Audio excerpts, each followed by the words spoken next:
Hello, survivors, and welcome back to Instant Death Survivor Support Group. It's me, Brian Hazard, your ever enthusiastic explorer of all games narrative. And tonight, we're going to take a look at The Outcast by Cezar Capacle. Now, this is not going to feature actual play, and it isn't what I would call a review either, because I haven't actually played this game. It is, as I said, an exploration. Okay, we're going to take a look at the game. I have gotten really excited about this designer, and I've been looking at his games. And rather than just doing that alone, I figured I'd share it with you.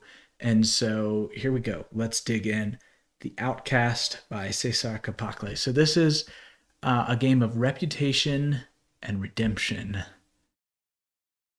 And so it's a solo game. Again, those themes of reputation and redemption. We've been ostracized by a community. Um, it's a step-by-step sort of thing, solo play. So I'm going to skip how to play here and show some of those elements. What you're going to need to play is two six-sided dice, a copy of the game sheet, pencil and eraser because it is a tabletop game.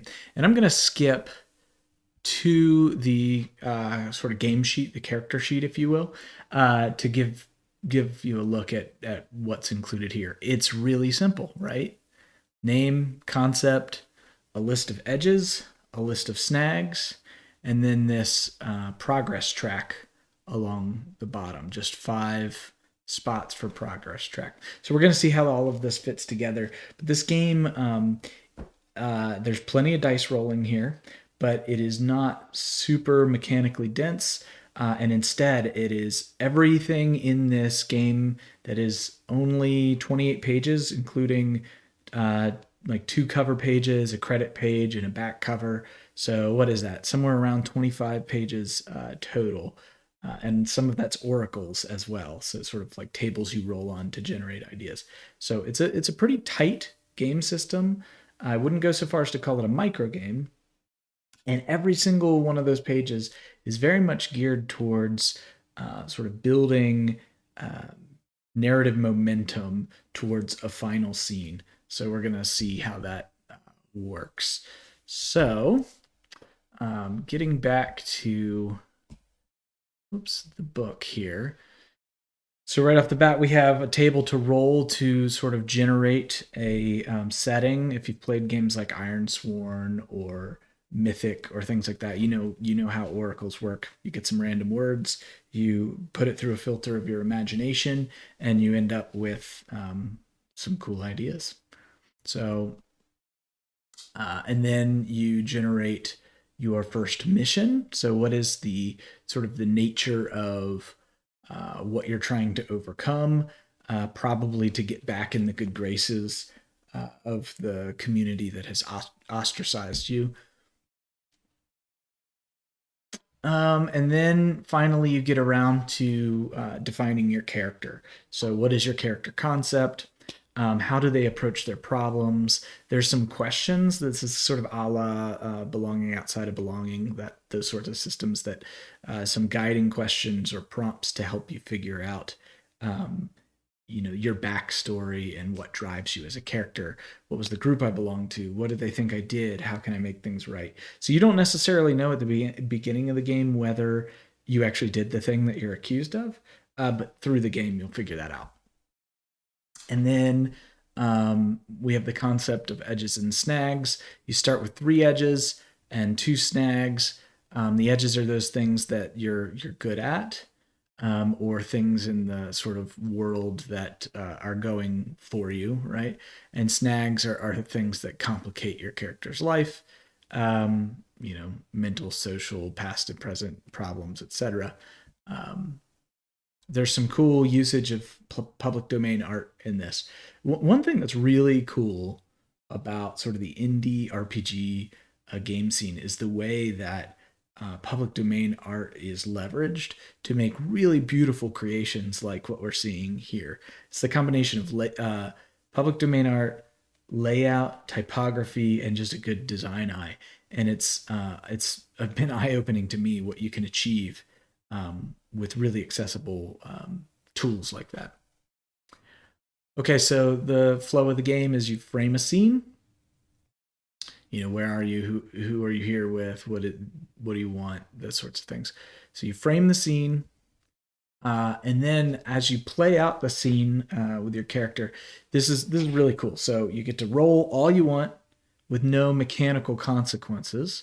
And this is just basically a very simple oracle, if you will, where if you're not sure whether like if the results of an action you want to take are not assured, then you can roll a light die and a black die, or a light die and a dark die rather, which is those are the two die that you're going to need throughout the game. You're going to roll those two die, and if the light die is greater than the dark die, it goes well. If the light die is less than the dark die, then it doesn't go so well. And if they're equal, you get a surprising element, or sort of like familiar to those of you who know Mythic or even Ironsworn or those sorts of games. Those equal dice can mean sort of a random event, if you will. So that's really cool. You get to do lots of dice rolls without a lot of weighty mechanical things in it, and you have the chance for surprising elements to come up. Really streamlined sort of system. And then when you get to a point in your scene when you're ready to sort of see whether you get what you were here for, you roll a scene resolution.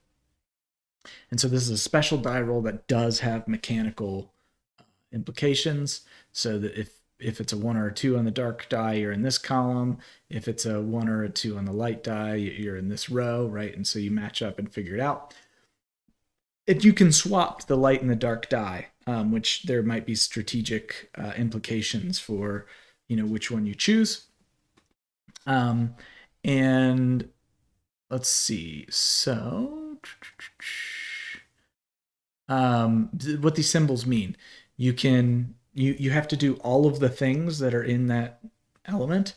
And so the circle with the check means you get to advance on that project progress track. So again, going back to the character sheet, here's your progress track, right? And so you put a check in that. That's advancing on your progress track. And then this black means you have to taint your progress track. So again, going back to the character sheet, if you roll one of the values where you have to taint it, then you completely fill in the circle starting from the left. So you're kind of, in a sense, undoing progress that you've made. But it's worse than that, as we'll see when we get to your sort of final roll, right? Other things that can happen here are that you could add or refresh an edge. And we'll get to how you spend edges soon. You can add a snag. And so, again, these are the complications. If you ever get to, you have 5 snags and you have to add another one, you're going to have to face desolation, which we're going to get to. And then you can also get the opportunity to remove a snag. So, there's a lot of interesting combinations here. And then you can apply narratively, like, okay, what's it mean that I get to make progress and remove a snag? Or what's going on where I get to make progress, but I have to add a snag, things of that nature. So, and like I said, you can swap the light die or the dark die to sort of figure out where you end up in this. Okay, and then you frame a new scene and get back to it, and you keep going like this until you're ready for that final scene resolution. Okay, so if you ever roll on a scene resolution roll, you wouldn't do this for those warm up rolls that don't have mechanical implications. But if you ever roll on a scene worn up roll and you don't like your result, you can spend an edge and re-roll both of the die. But you have to take that next roll. You can't like take the previous roll. But you can spend edges as many times as you want. But once you've spent an edge, you can't use it again unless you refresh an edge, as we just saw that you can do. Sometimes certain scene resolutions, you can do that. And then if you ever have to take a snag when you already have 5 snags, then you have to face desolation, and it's the same thing. You roll a light and a black die, and you have some results that can happen here, including you lose, you're dead. That's it, right? So this is obviously not something that you want to have happen. Okay, now your final scene, what everything has been working towards. So again, as we remember, right, here's our character sheet. We've filled out, we've got, maybe a couple of black on here. We've got a few checks, right? All right. So with the final scene, when all 5 steps are marked, regardless of whether it's check marks or filled circles, we roll for the final scene. So we frame a scene, we do our warm up rolls inside the scene as we role play, and when we get to the sort of mission conclusion, we roll that mission conclusion roll. This time, we're adding. So we do the same thing we always do. We roll our light and dark die. To the light die, we're adding the number of checks that we have. So let's say we roll a 3 and we have 3 checks, then we have a 6, right? And to the black die or the dark die, we're rolling the number of filled circles. So that's the tainted progress, right?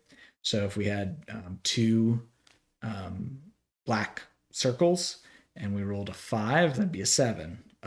Right? We had a failure there. And there's interpretations here for how to interpret that. And that's pretty much the game, but it also comes with just a white die and a black die, 3 great oracles here. So you've got a simple yes or no oracle, you've got a sort of intensity oracle, and then you've got a sort of random words oracle to help you answer complex questions. And then finally, you've got generators to help you think of edges when you need to add an edge and you're at a loss, and generators to help you think of snags. And that's the game. I think there's a lot of really streamlined solo play, gameplay opportunity here in just 23, 25 pages of content. And I think it seems like a really cool system. I can't wait to play it. I'll definitely be doing so. I'll report back on how my experience went.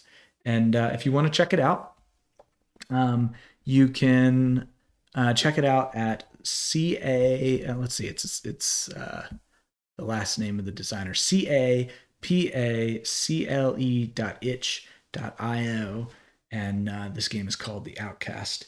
Survivors, thank you so much for joining. If you like this kind of content, like, subscribe, comment, tell me what other games you want me to take a look at, because I'm still exploring and really interested in indie games, micro games, in the RPG space, game books, all of that sort of stuff. Help me explore. Tell me what you want to see.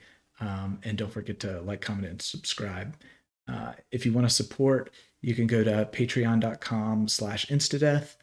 And if you want to hear actual play or interviews with authors and designers, you can check out anchor.fm/instadeath.